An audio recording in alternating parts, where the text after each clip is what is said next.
All right, guys, welcome back to the Rick Shiels Golf Show podcast, episode 206. I'm your host, Rick Shiels. I'm here with co-host Guy. I've come swagging in the podcast studio today. Sauntered. Like Conor bloody McGregor. I've walked in here this morning after can only be described as possibly the biggest match. I want to go as far as saying the world took place on Friday, YouTube. Hopefully you've all seen it.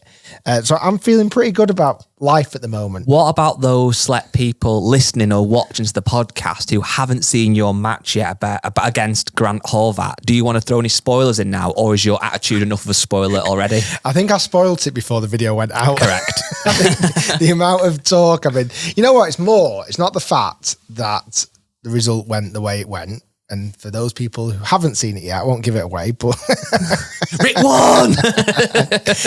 It was the fact I did really play solid golf, like really, really solid. I put a couple of footsteps wrong, but overall, at times I was 3 up in the match. Like I had my foot on his throat. Now, he did wiggle free and actually ended up taking me down the last hole. But either way, I did think also, I think the relief, the fact that I let him back into it after 17 holes, after playing really solid golf. And I was coming down the 18th hole. It was all square. And I thought, I'm going to throw this away. And I really, really, really didn't want to lose it at that point. And the fact that I went on and held my nerve, hit 2 really solid shots into the green, 2 putted to win the match. It just felt, it was like relief. It was like you could probably see it on the video. Like I was actually just genuinely relieved. Yeah, I'm sure 99.9% of people listening to the podcast, watching the podcast, know who Grant is.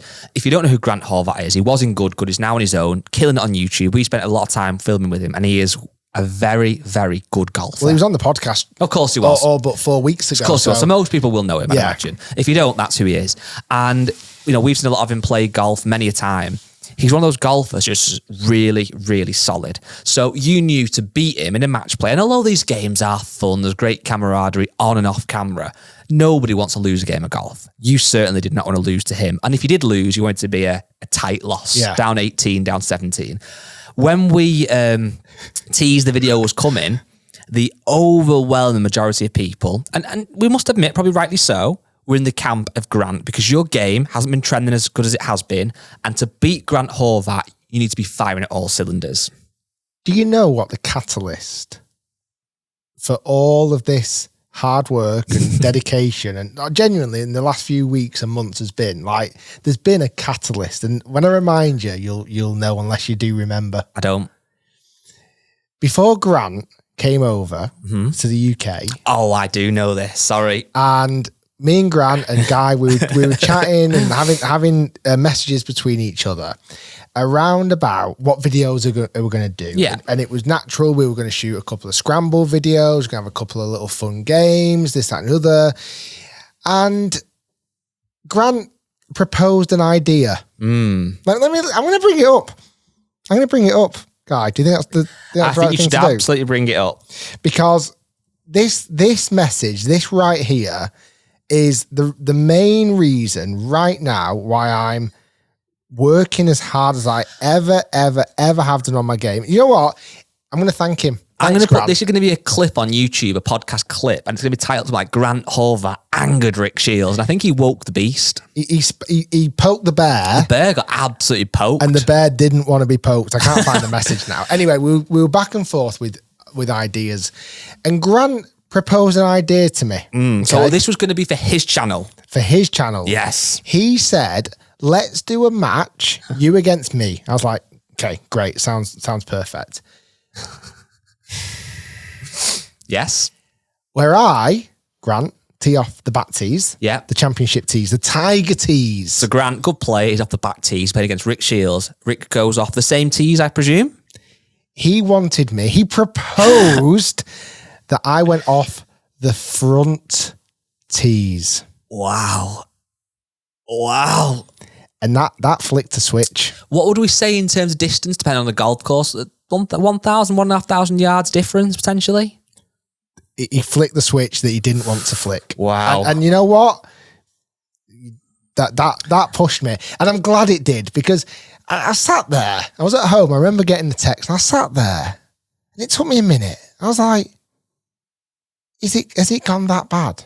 These kids these days. Has my golf game gone so terribly bad that granted, very good player, thinks that I need to play off the front tees to have a chance of beating him? Wow. So I didn't take lightly to the message. No. I actually responded with quite a lot of sarcasm and notable anger. And that video idea never got mentioned again, rightly so. And so I was like, right, that's it. Me versus Grant. I'm going to have you 18 holes, match play off the same bloody tees. And that's why I genuinely went into that match with like a different mindset. And then the only other thing what Grant didn't realise, dealing with Rick Shiels, the worldwide golf YouTube superstar, we've got fans in places all over the world. So when he got to Manchester Airport with his golf clubs, we made sure those clubs did not arrive safely. He did not get his own golf clubs. There was no chance I was going to lose that match. But yeah, it was. It definitely frustrated me. It definitely sparked something in me to go, right, Rick. I looked hard at myself in the mirror that afternoon. I was like, you're better than this, Rick. So since that, I've been grinding. I don't think I've ever hit as many golf balls in my life as I have done over the last 6 weeks. Huge shout out to James Robinson, friend of the channel, who just before the Grant week, I went out and played 9 holes with him just to kind of, I hadn't played golf for a little while. I'd been in for a little minor up, and I needed a bit of practice. And we went out for 9 holes, and obviously James, an unbelievable golfer. And as we were at 3rd or 4th hole, he said, I hit one out of bounds to the right. Mm-hmm. Okay. And he went, can I give you some tips? I was like, of course you can. And I'm always open to tips from golf professionals. I have coaching in the past, either from Dan Whitaker or other people. And James went, at the moment your takeaway is looking quite open. I was like, yeah, it is something I'm always fighting against. He said, what would happen if you did close it? I went, all right, just go straight left. And he went, right, well, hit it and see if you can do the opposite. Instead of going open to closed, can you go closed to open? And a couple of first tee shots weren't great, but then I kind of got going. I said, going into this week with Grant, I don't know if I should make a swing change. I think this is quite risky. And he looked at me square in the face and he said, are you playing good golf at the moment? I said, no. He said, what does it matter then? I was like, fair dues. Sometimes those simple statements hit the hardest. It was the fact that Grant wanted me to tee off the ladies' tee, or the front tee, should I say, to try and beat him. And he did actually also mention I should maybe play in ladies' attire. But apart from that, it was also James looked at me straight in the face and went, are you playing good golf at the moment? I said, no. He said, well, let's make some changes. Good advice for everyone listening. And since that, the Grant week, I did play really solid. Yeah. I hit the ball really well, as you did at the Belfry video. Thank you. But then going into that match with Grant at Dunham Forest, I was like, I'm taking you down. And since that, the golf has been much, much better. The videos that are coming out this week, my golf is much better. I'm hitting the golf ball outrageously better. I don't think I've seen as much improvement in such a short period of time. I think that's the thing. Everyone listening, watching knows golf is a hard sport. You're never, ever going to conquer golf. And we all know the reason it's so addictive is you probably play badly 8 out of 10 times, and there's 2 where you play well. That's why you come back. You obviously are a PJ golf professional. You turned pro for 3-4 handicap, and obviously you've been a golf coach and a YouTube creator. And contrary to what people obviously think, you don't play as much as people think, and you don't practice certainly as much as you probably should do because of obviously family commitments and having a business, etc., etc. And we've always been honest with the videos. If you play a bad round of golf, we put that out there. People often quite like it because it makes them realise that everybody has a bad day. As long as you can keep a smile on your face, it makes for entertaining viewing. However, and there's the caveat, when it starts to go bad, where you start to kind of lose confidence and you don't enjoy the filming quite as much as you would do playing well, which comes naturally, obviously, it doesn't always make for the best videos. And like you said, if you've got people who you think genuinely should have a somewhat competitive match with, and this wasn't Grant being kind of cocky, but genuinely thinking there has to be some level of handicap system in there to make it a good match, I'm not surprised it got you going. And what was really exciting was not only the result, yeah, you won, that was brilliant, but like the comments on the video as well. And thanks so much to everyone that has watched the video and commented. But one here I'm just looking at, annoyingly the person's name is a bit of like a random one. It's Mr. B. Oh, whatever. It's like numbers. But basically he said, and it's had 741 likes, his comment. Best Rick has played in years. Barely any mistakes over 18 holes, and that's the level you need to play to beat someone like Grant. Well played. Yeah, no, it was good. It was solid golf. And as much as it wasn't like I shot 6 or 7 under, which I do genuinely feel is in there somewhere. It has been in there in the past. It was the fact it was under pressure. I had to hit good shots, and I did. One funny comment, though, because I took a screenshot of it because I wanted to talk about it on the podcast. Dan Penn 1, however, totally disagrees. Okay. This had to be scripted. God. Grant's approach on the 18th was a farce, and his chip was laughable. Even with that terrible approach, the chip was an easy up and down. So basically, he thinks that Grant was paid off. He threw the match. Was that message from Dan Penis, did you say? Dan Penn 1. Yeah, close enough. Yeah, that could be a mark. Why don't we get into that he scripting? He took that backswing on the chip before he'd even hit the ball. I was already shaking my head. I guess we'll have to look forward to the rematch now. Yawny face. You know what I don't get, right? I understand that everyone has got the right to either enjoy our content or anyone else's content or not enjoy it. That's fine. And you can either watch or not watch. And also, I would admit, I've done this myself. Everyone has little guilty pleasures of channels that actually on paper you don't like, but you can't stop watching. That's fair. Whether that be music as well or whatever. But to go to the extent of watching the game, watching the match, all the way to the 18th in its entirety, to leave a negative comment like that, you've got to be thinking some of these people are a bit. How can that be scripted?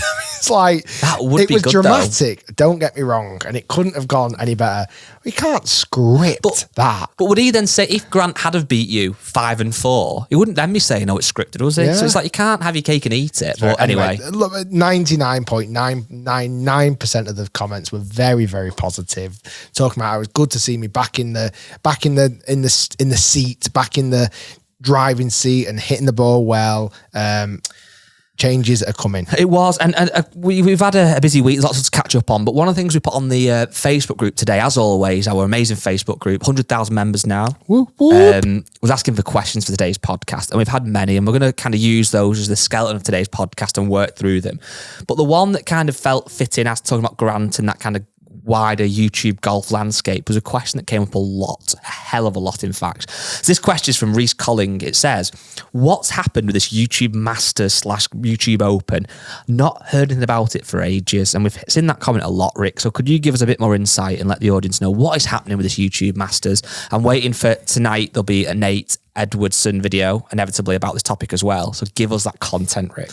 So the grand plan, again, going back to 2019, was the first ever YouTube Golf Day. The flag behind Guy there, where we had loads of creators from all around the globe, YouTube creators in the world of golf, coming to Formby Hall, and we ran the YouTube Golf Day. And the plan, each and every year after that, was to run a YouTube Golf Day. 2020, COVID hit. We could not run the YouTube Golf Day as originally planned. And there was conversations around maybe doing it 1 year in the UK, next year in the US, US, etc. Obviously, I'm from the UK. A lot of my audience from the US. A lot of creators now are now in the US. So fast forward a few years, obviously COVID now has passed, and genuinely a goal for this year was to create a new YouTube golf event. YouTube Major, YouTube Masters, YouTube Open, whatever it's going to be called. And inevitably, I wanted to have the biggest creators in the world of golf to be at said event.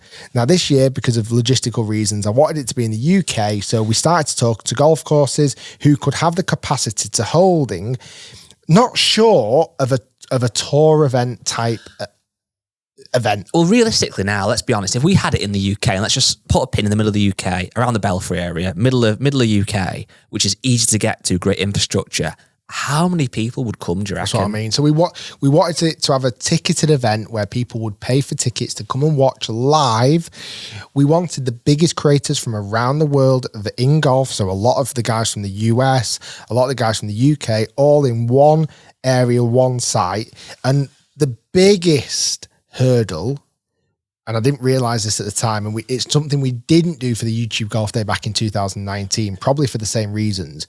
We wanted to live stream it on YouTube. And this is really important. That was so important because we understand if we had a ticketed event, we'd like to think we were aiming for a couple of tens of thousands of fans turning up, maybe 20,000 fans turning up to the ticket event. However, with the fact we wanted to, that's only when you think about 20,000 people in the grand scheme of even just my channel, for argument's sake, 2.7 million, it's a very small amount of people that can actually attend live. So we desperately wanted to put it on live on YouTube. This is where the hiccups that to be honest, I possibly overlooked started to kick in place. If you were to live stream a darts match, just for argument's sake, how easy is that? You 5 or 6 cameras. If that, 2 cameras you could live stream. You could live stream a darts match, professional darts match with 2 to 3 cameras. And it's pretty easy. It's stationary. You don't have to move. The cameras are fixed. Off you go, live, you're running. With a golf event, the same challenges that the PGA Tour encounter, the EP World Tour, LIV encounter, is you've got to cover a huge area. 18 holes of golf, where really you're going to need 2 to 3 cameras on every single hole. That's like 54, just for argument's sake, cameras and cameramen and crew with all that cabling, all that wiring to get it back, whatever it may be. I just didn't potentially factor that in. So once we started to look at the possibilities of that once we started to look at the costings of that, we also started to reach out to creators. So Good, Bob Does Sports, a few other guys to say, listen, we have got this idea in the pipeline. We want to do it in the UK in autumn time. The original plan would have happened by now. Are you involved? We'd love to get you in it. And then either schedules are clashing or whatever it may be. And obviously I still didn't have the definitive bang. This is where it's happening. This is what's happening. I've got the live stream sorted, etc., etc. So it had to go on hold. It had to be put back on the to-do list until we got to a solution. Now we talked to YouTube themselves loads. YouTube, I've got a great partner manager, and we talked to him loads about how can we actually do this. They've come back with some incredible ideas, whether it's funded from sponsors, whoever, not manufacturers such, but sponsors, etc. So at the moment, it is still going to happen. It's not going to happen this year. It's going to happen in 2023. 2024. We're looking to tie it in with potentially a tour venue already, and maybe piggyback off the tour venue itself. So I don't want to use any names just in case. The week after a tour event, correct. Venue. Let's say it's not going to happen. Let's say Augusta is the best example. Augusta the Masters, right? All the camera there, all the infrastructure's there. The couple of days straight after Augusta National, for argument's sake, straight after the Masters, bang, we've got the YouTube Golf Masters. That could be a thing in 5 years. Who knows? I mean, if Augusta are listening, which they do, Augusta, let's sort this out. All right, you know it makes sense. So that currently is the plan.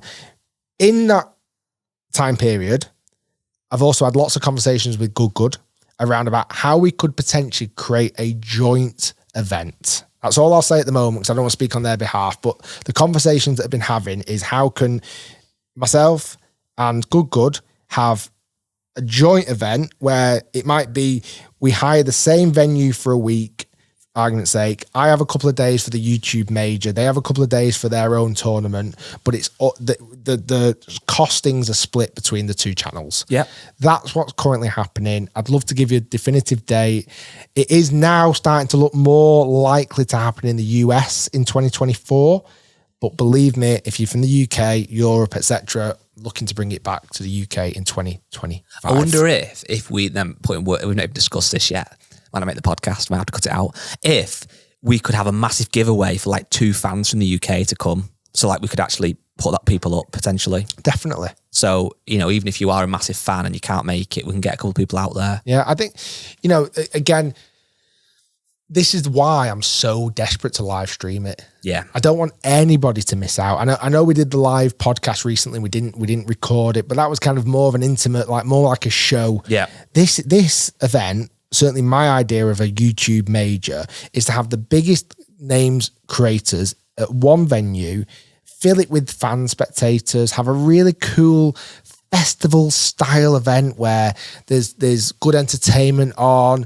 There's places where you can go and buy your favorite creators merch. There's places where you can go and meet your favorite creators. We have a big barbecue and a bit of a I was going to say a disco, a bit of a concert after, taking the best bits of what this jacket's quite, I'm going to take this jacket off. It's getting serious now. It was getting a bit crumply. For me, it's like taking the best of what traditional golf does, whether that's a stroke play event, similar to what PGA Tour does, but sprinkling a bit of like the concert and the fun element of what LIV has brought to the party. Just kind of having an event which I would argue might be the most watched golf event in the world on YouTube, live streamed. I think it's got a chance. Yeah. So it's there. It's not quite there. It costs a bloody lot of money. So if you'd like to donate, if you'd like to chip in and because I mean, when I talk about a lot of money, like to live stream one day at a golf course, I mean, we're talking hundreds and hundreds of thousands of dollars. That was a good whistle, actually, for me. You do it. That's better, but so it's not money you find down the back of the sofa. No, I think as well, what another kind of small, not hurdle, but something you'd have to think about, which we are doing as well, is what does it look like? Because obviously you want to know who's the best golfer on YouTube. Maybe excluding Bryson, because he's a tour pro, but like who's the best golfer? Who would win in that 18 holes? It could be handicapped. Well, it could be handicapped, or like Bryson can start off like he can be +7. He can be 7 over. For argument's sake. What would you start then? And Grant? Apparently, I'm playing after bloody front tees, aren't I? By next year, think how good you could be. That's what I mean. Or will you have quit practicing? No. I've honestly really got hungry for it at the moment. Wow. Because people listening to the podcast know that I stick to things religiously. Of course you do. Like any fad that I've ever been into. Yeah. I really, really stick to. You go to every Man United home game. I still play badminton 3 times a week. 5-a-side, actually starting back. But that's carried on for the last 6 years. Darts, I'm semi-pro darts now. Yeah. So, running, marathons. Have you still quit drinking? I have. Yeah, well, that's a good one. I've not drank since the live podcast. Wow. I don't plan to till at least Christmas is the plan. That's a good. I need to. That's realistic detox. though. If it's still Christmas, that's because I think sometimes, and we all do this, but you in particular, and I do, I'll be honest, but probably bite off more than you can chew. Yeah, I'm not saying I'm never going to drink ever again, but it's just like a little chill. Need a bit of a detox and Christmas is a good target, or maybe say mid-December because you're going to be inevitably Christmas dues and stuff. You know what's mad, and you only kind of realise this when you've maybe stopped doing something. At the moment, like I say, I've only been less than 10 days not drinking, maybe about 10 days.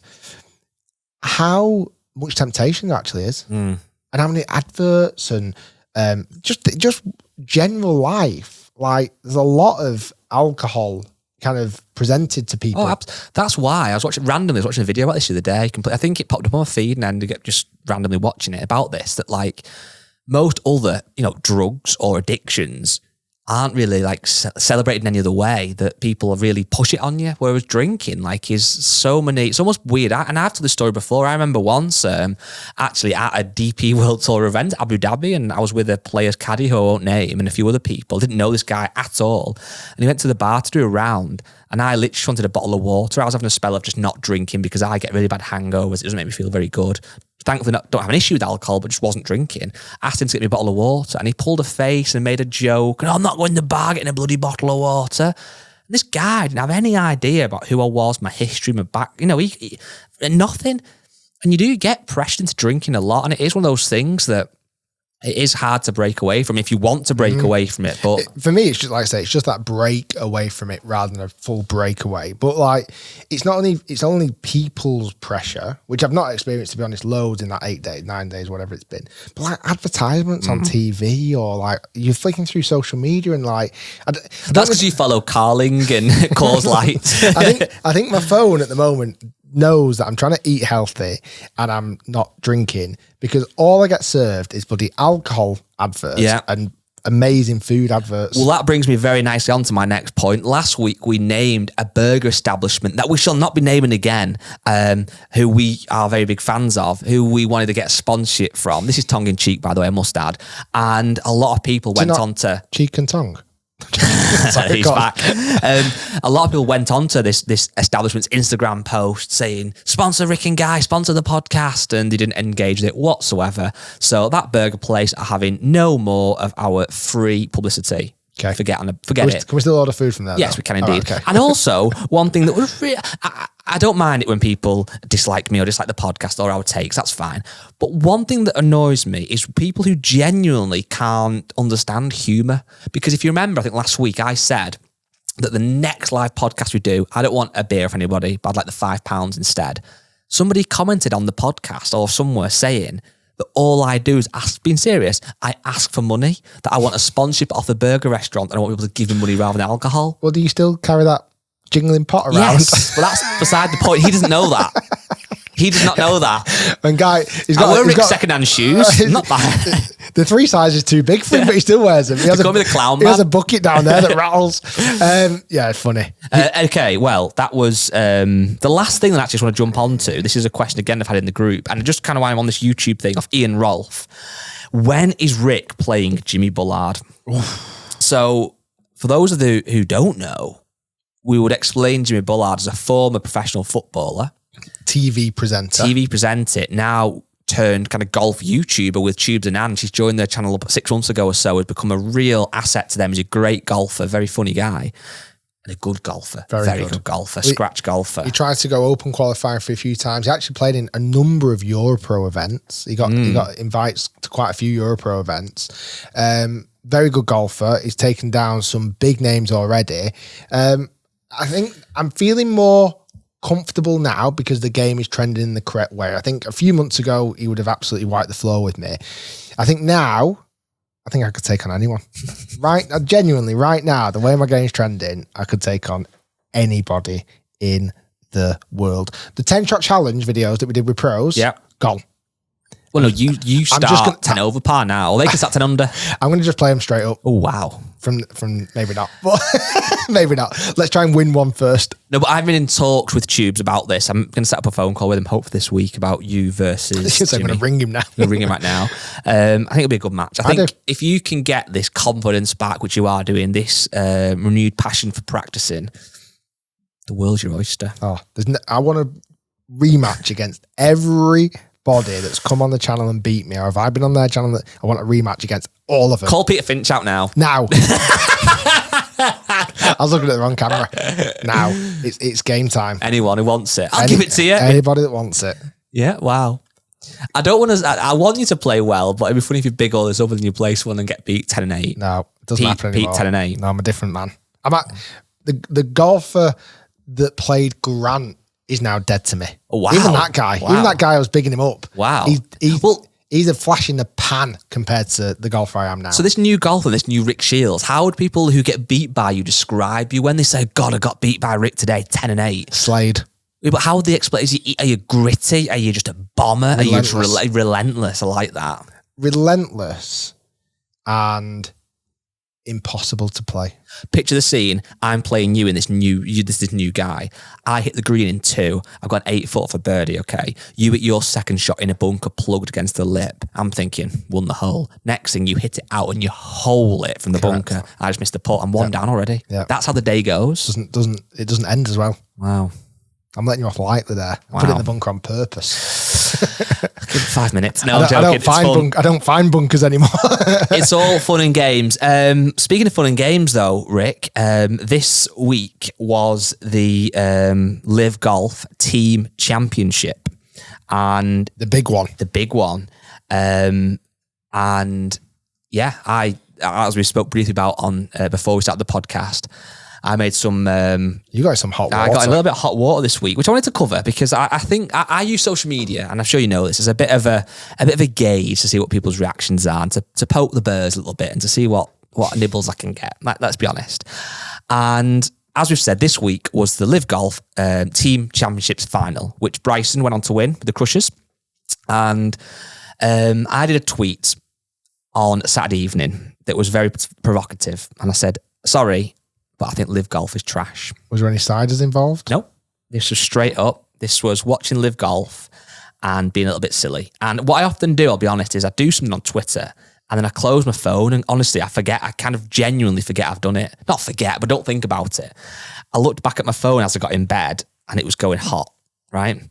And I thought, wow, should I delete this because it's getting a bit crazy? I thought, you know what, I'll leave it because it gives us content for the podcast and we can talk about it. But what I didn't expect though was to wake up and have a LIV player actually question me and want to know more. So I said, I'm sorry, but LIV Golf is trash. And what? Give us a bit of context to your reasoning behind that. So, okay. When LIV Golf first launched, I was quite excited for the prospect of a new tour, a new something, okay? And personally, and people can have opinions on this or that, I wasn't too interested or anything about where the money was coming from and all that. I'll be honest, I'm not intelligent enough to understand all the politics of Saudi Arabia and all things they've done or not done. And selfishly, as a golf fan, I'll be honest, I didn't really care. Maybe that's a bad thing to say openly, but I didn't. I want to find this new product. And same as as a football fan, if Saudi Arabia plough money into Newcastle United and you're a Newcastle fan, I think most fans probably accept that and let's buy the best players, let's become a formidable force, which it looks like they are doing now. So I was all kind of for it. And I love this idea of this kind of team element and, almost having, whether it be Team TaylorMade or Team Nike or whatever, I don't know. And obviously started to sign players from the get-go that were impressive, and obviously more players have come. And I loved all this rumour mill of who was going to join LIV, and it gave me something exciting. And I was quite open to the 54 holes. Again, that doesn't offend me. I don't care if a competition's over 18 or 72. If anything, I think the shorter the better. I was somewhat excited for the shotgun start, more consumable. It was on YouTube, which is a platform obviously I love and live on. So it was a lot that was going well, with pro kind of potential LIV. Then obviously the team names, and that's a silly thing to say, but I think the team names in a lot of circumstances are a bit silly. I just do, and but I can overlook that. But where I've come up to the conclusion, and again, this is my opinion, other people are allowed to love LIV, and that's something I want to push on this as well. I've got no issue if people love LIV because that's great. It's more people watching golf and potentially starting golf. So if you're watching this and you love LIV, that's okay. But for me, and trash is a strong word, I know, I was using that word quite provocatively, but the reason I'm going to come on to it, I know I'm a long-winded way of getting to that point, every time I've turned it on, I find myself within minutes just lost, bored, just not engrossed by it at all. And I was trying to explain this to my wife the day I was telling her about it, and I was like, the shotgun start as a fan going to the event, this is something I must add, I've been to 2 LIV events, is brilliant. Watching it at home, there's almost too much action. And that might sound like I'm going against a point, I might say it's boring, but I actually find this hit. I just almost can't take on what I'm watching. I just can't get behind it. It does sometimes feel a little bit more like a montage. Correct. When play is taking place, it feels a little bit like a montage of clips until 4 hours later when golfers are coming round to their 18th hole and you're starting to understand, all right, this is what the leaderboard's starting to look like. Yeah, and then a few people as well tweeted me saying, yeah, but last week you were saying that LIV should get world ranking points. Still stand by that. Taylor Gooch has won 3 times this year. He's obviously come out of the individual winner of LIV this year. He's not the 180-odd best player in the world or whatever. He's better than that. So LIV Golf should be awarded. And just because I don't necessarily enjoy watching it doesn't mean that these guys don't deserve the plaudits for winning events and stuff like that. I've just found a few things as well a little bit like gimmicky, like the whole ring for winning. I know that's something that's done in other American sports, but like Greg Norman got down on one knee to give Taylor Gooch the ring. And it's just not for me. But again, that doesn't mean that other people can't enjoy it. So, it's not a product that I enjoy right now. I will continue to kind of watch it. I'm always excited. I'm the first person, if there's a rumour tomorrow that Scotty Scheffler's going to LIV. Well, this will be where the rumours start now. Correct. Season's ended. This is where people will start to talk now. And I'm all for that. I love the rumour mill, so I'm not against that. But then obviously Lee Westwood tweeted me, which was quite surreal, asking why is that? Now, to be fair, I kept quite a simple point as to LIV Golf is trash. So he asked why. And my response to Lee, which I didn't quite articulate as much as I have in this, because it's obviously Twitter, but honestly, I feel it's so difficult to get entertained. It just feels meaningless. I put the team championship on last night, and within minutes I was bored, and it just feels irrelevant who wins. That's just my opinion, though, and I'm sure for players, it's amazing. Just one thing to add on to that as well, because a few people then start being silly in the comments, as you always do.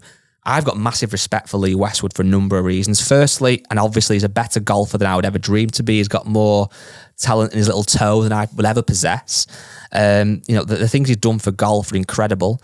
We've spent a full day with him filming before we joined LIV, and he was an incredible guy. Got on really well with him. He gave us so much time. He stayed after us for a drink, and I found him very kind of down to earth. And the final point, and it might be a bit of a silly one to say, but I know his son's a golfer now. Is it Sam, his son's name? And I've heard on the grapevine he's a nice guy, nice lad. And, it sounds a bit deep, this, but from becoming a parent myself quite recently, I've started to look at things a bit differently now. And if somebody's raised a good child, it often means, they're a good parent and a good person. So kudos to him for that. I've heard, again, his lad, he's a really nice lad and obviously a good golfer as well. So it's nothing to do with Lee Westwood. And I was quite happy that he weighed in and he obviously, and rightly so, enjoys being on LIV and wants to kind of defend it and give his opinion on it, which is great. And I think more golfers should use the social media for that. They've got a platform, we'll use it. But that was just my take on it. And maybe it's a bit hot-headed and a bit rash and a bit clickbaity and a bit, social media centric. But as a golfer, I'm just not a fan of it. And I'm not going to name the account. I don't want to give him any more limelight. But there's a golf account that's quite big with Twitter. It's quite big on Twitter with LIV. And they did a tweet after the event yesterday saying something along the lines of, I'm sorry, but LIV is awesome. If you don't like this, you don't like golf, at Guy Charnock. And I thought, that's a bit pathetic. I've played golf since I was 8 years old. That's 25 years now. I've worked in golf for all of my working life. And obviously I love what I do. I'm very fortunate. You can't tell me I don't like the product that you like. I don't something like golf. I would never dream of telling someone that loves LIV, who doesn't like PJ Tour, or doesn't like golf YouTube or whatever it might be, that you don't like golf because of that. It's entirely up to us what we like and what we don't like. And that is my rant over. Very good. I'm glad you had more than, 140 characters to explain it. But what I mean, I don't want to get, but I know you've not, and this is, you'll admit this, not watched a ton of it. That's fine. You don't watch loads of PJ Tour, neither do I. But it's just not quite there for me yet. Maybe it will be one day. Yeah, I only spotted the clips that was on social media over the weekend of, obviously, we saw Team Crushers win. Mm-hmm. Bryson DeChambeau, his team won the overall championship. I'll be honest, I don't really know what the tournament was. Was it like a match play tournament? They were playing almost like round robin, I think it was match play, and then I think it did then go to stroke play. So, I didn't particularly know the format. I suppose it's only its second year round, so I might not know the format just yet. The one thing I'm finding challenging, and even when I see people wearing certain apparel from the brands, from the teams, is how are people picking teams? Like, I almost understand why the Aussies would straight away go for like Cameron Smith's team, the Rippers. That kind of makes the most sense to me. My probably favourite team at the moment is Majestics, because I know the guys pretty well. Westwood, Poulter, Sam Horsfield, and I've met Henrik Stenson, albeit briefly. And their class is almost the UK team as such, because it's a lot. But I'm not fully connected to the team. It's not like it's really gripping me and dragging me in. Where, going back to your point, at the start of the chat then, one of the ideas originally was to have these teams as almost team tailor-made. Yeah. Team Nike, team Lyle Scott, that would maybe give you a little bit of a reason to support said team. Like, I to some degree, I wouldn't actually mind it if the teams were from countries. Yeah.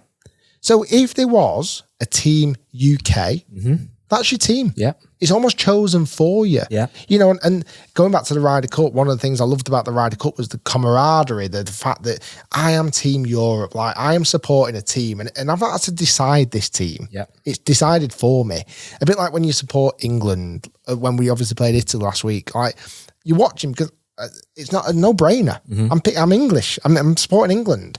Again, Manchester United. I was born in Manchester. My family brought me up as a United fan. It's been done for me. With this, I'm finding it somewhat challenging that the connection between the fan and the team, there's something missing. And I don't know what it is, and I can't put my finger on, and I don't think the names are the best. But I think if it was teams that were actually, if there was a Team USA, I think that would do well better. And you could sorry, just on that, you could actually have multiple Team USAs. You could have Team USA 1, Team USA 2. You don't have to have just one team. But I feel like it would help you make that connection with the players. And like when Crushers won yesterday, what's my feelings? When I see that champagne being popped yesterday on the 18th green, as I saw on social media, I was trying to almost capture my feelings at that point. And there's a couple of feelings I get straight away. I would class us as somewhat pally with Bryson DeChambeau. Mm-hmm. And I look at that straight away and go, brilliant, Bryson's won. Mm-hmm. Brilliant. Like, I'm happy for him. Mm-hmm. I'm happy for me that he's won. Not really, but I'm happy he's won. Mm-hmm. What does that mean? They get another $3.5 million. Brilliant. What does it actually mean to them?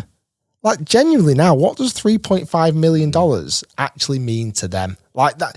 And I'm sure all these guys would say, well, another 3.5 million sets up my kids' lives. I get that. But it's like, that's the bit that I'm kind of missing a little bit from. And I think social media don't do themselves social media hasn't done LIV any service, because every account that you follow that's not a LIV actual account.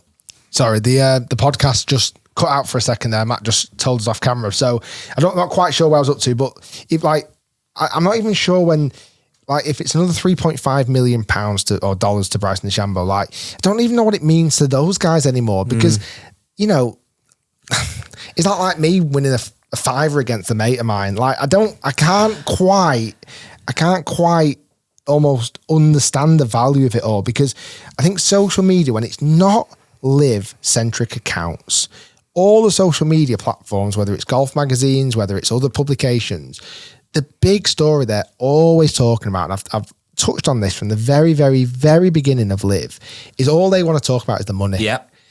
And for me, that's where it just loses that little bit of connection.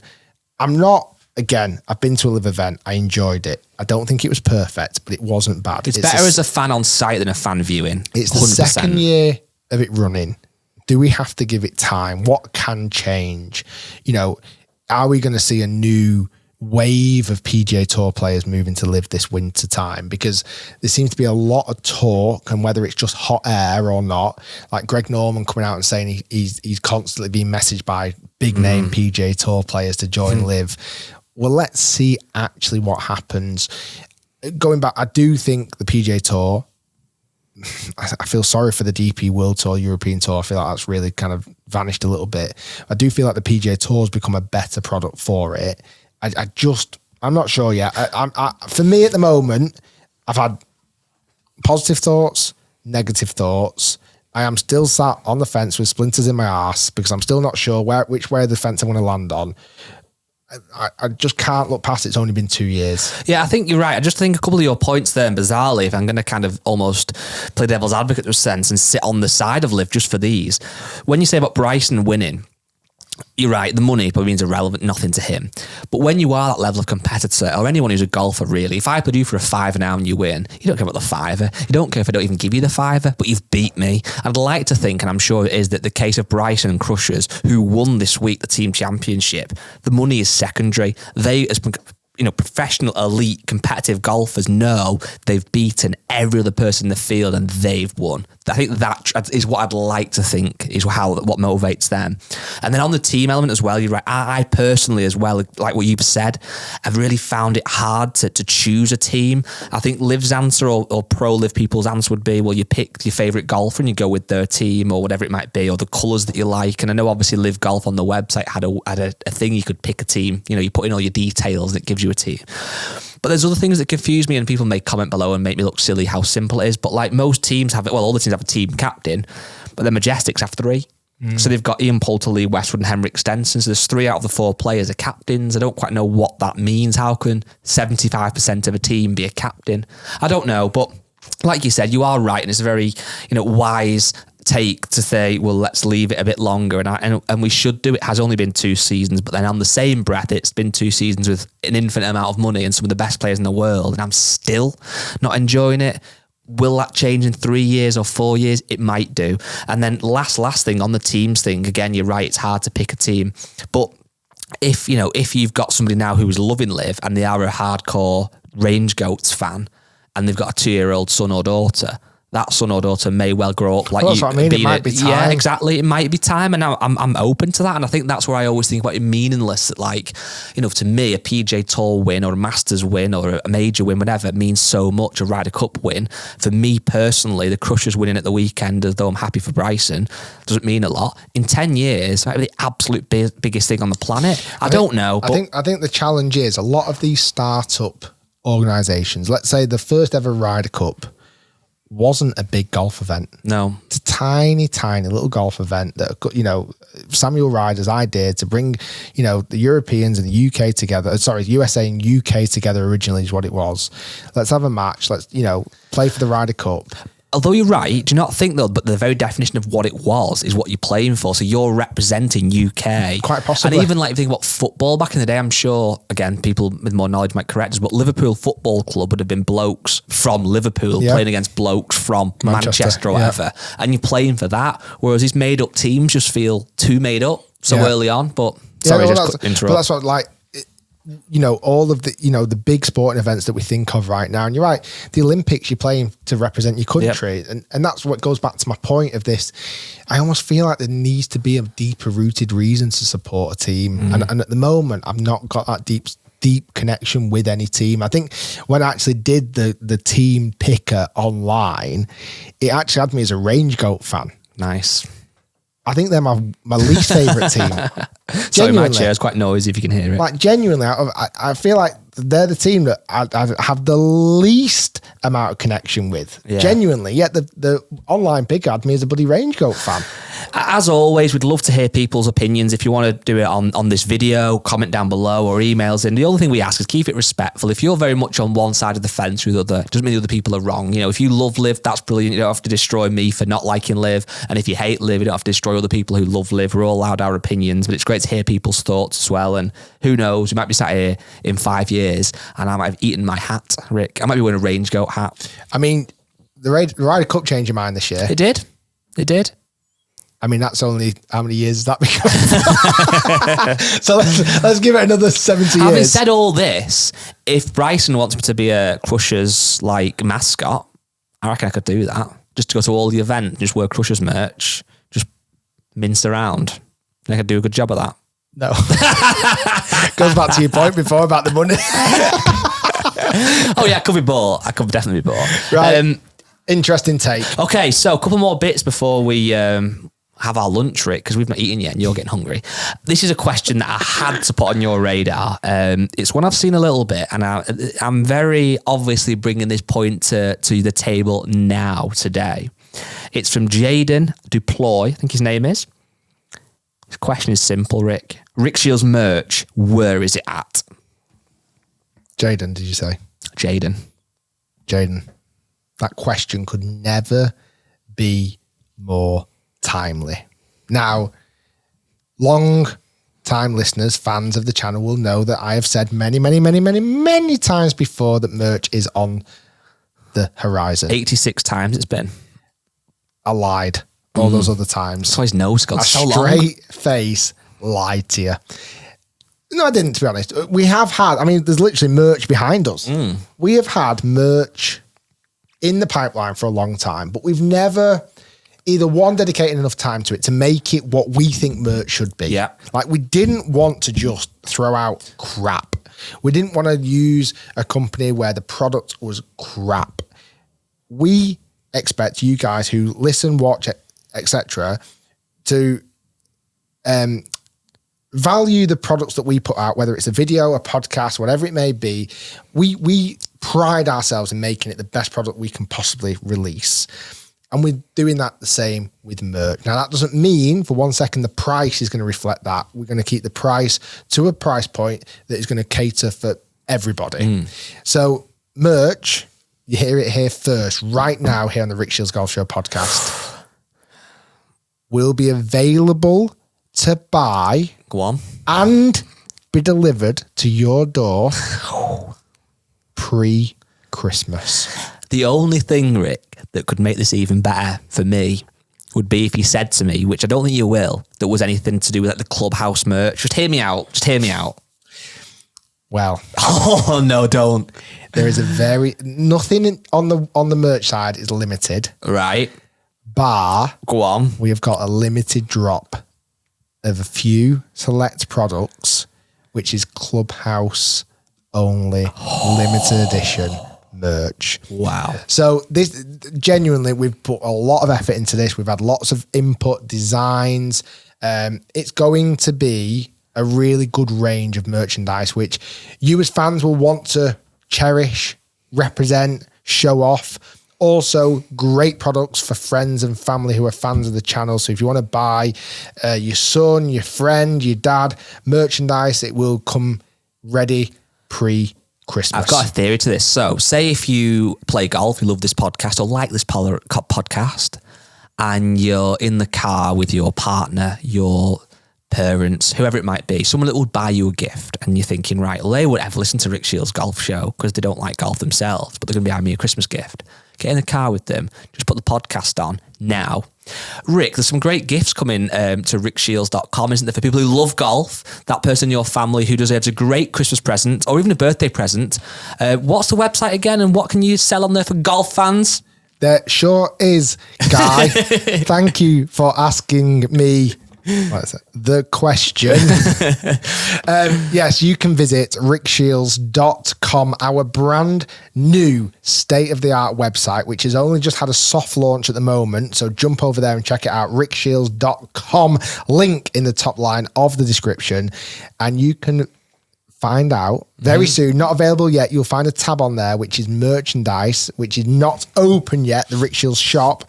As soon as that store is open, you will know about it here on the Rick Shiels Golf Show podcast pre-Christmas 2023. Hopefully that was a good subtle hint to people listening to buy their friends, family, Rick Shiels merch, because that's all I want for Christmas. All anybody wants for Christmas, let's be honest. I'm going to get 2 head covers, but use them as oven gloves. Nice. That's what I'm going to. Towel. They're good for feet warmers as well.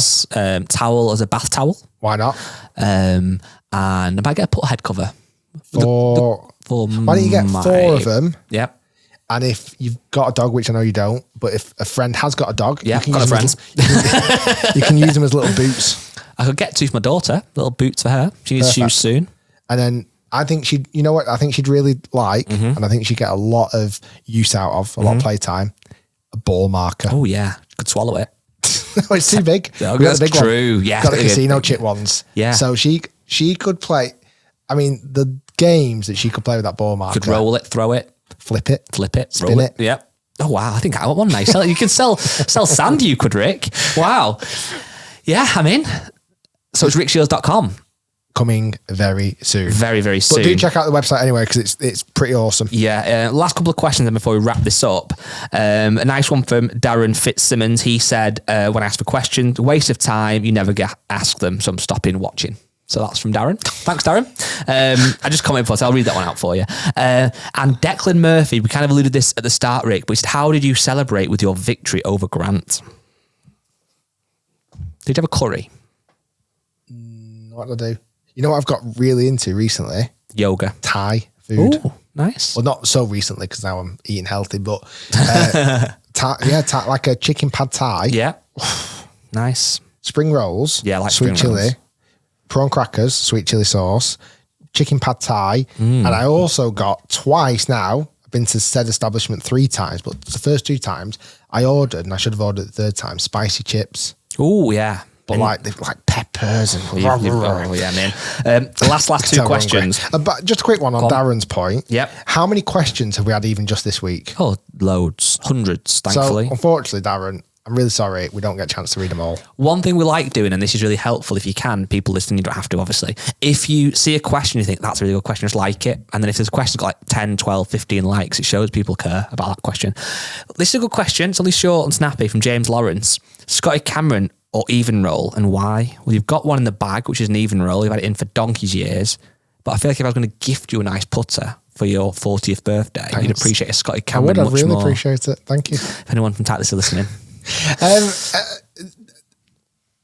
I think both style of putters, obviously, Scotty Cameron, it goes without saying, they've won God knows how many major championships around the world. Like, as a pedigree product it is absolutely top of the list.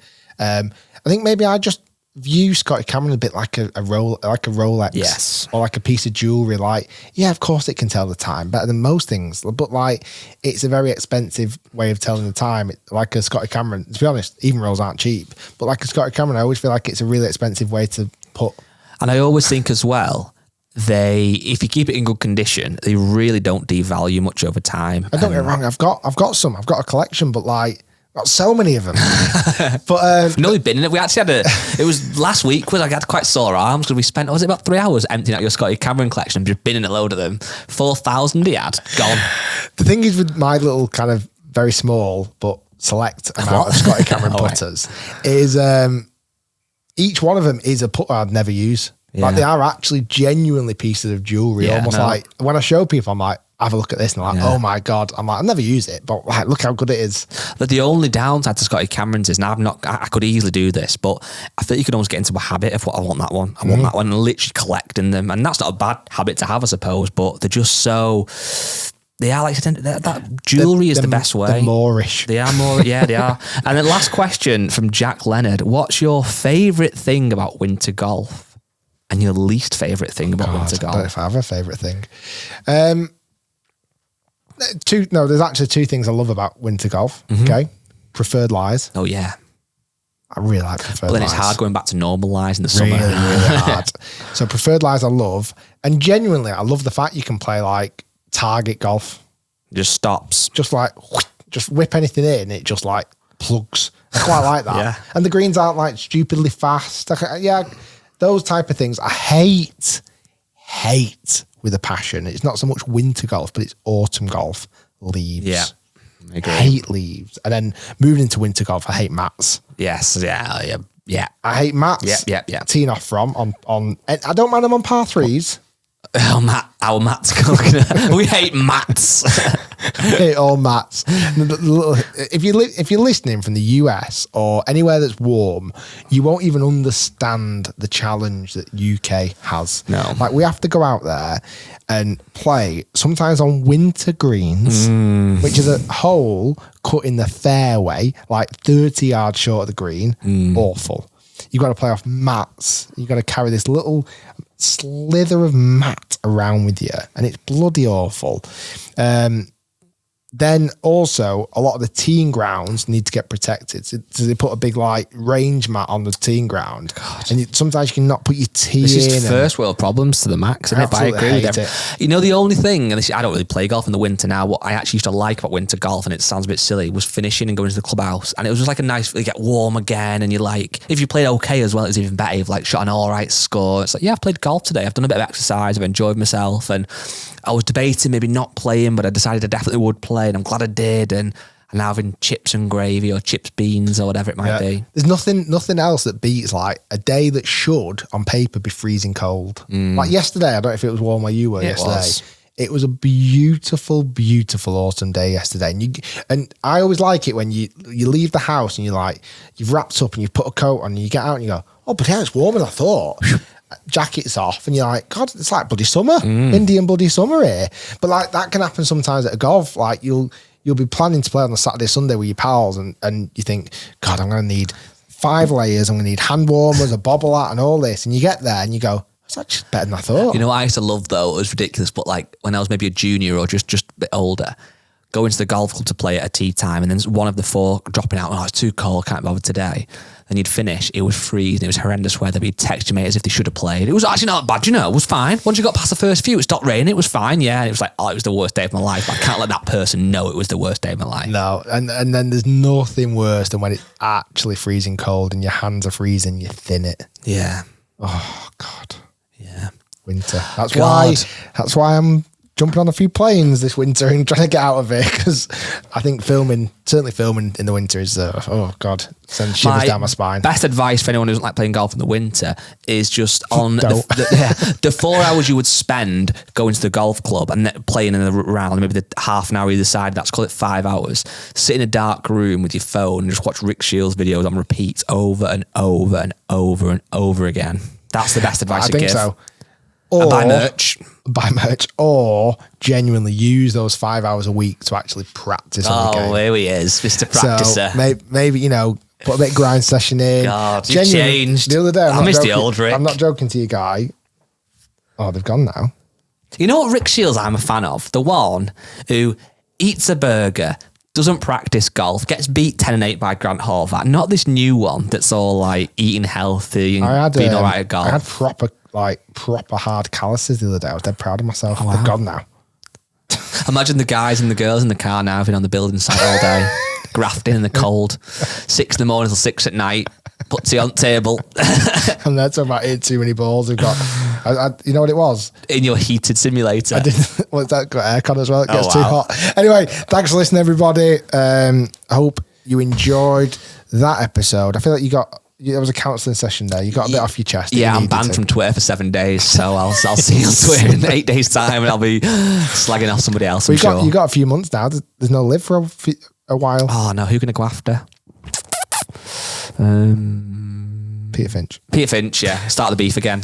Thanks everyone. Bye. Thanks for listening. See you all soon.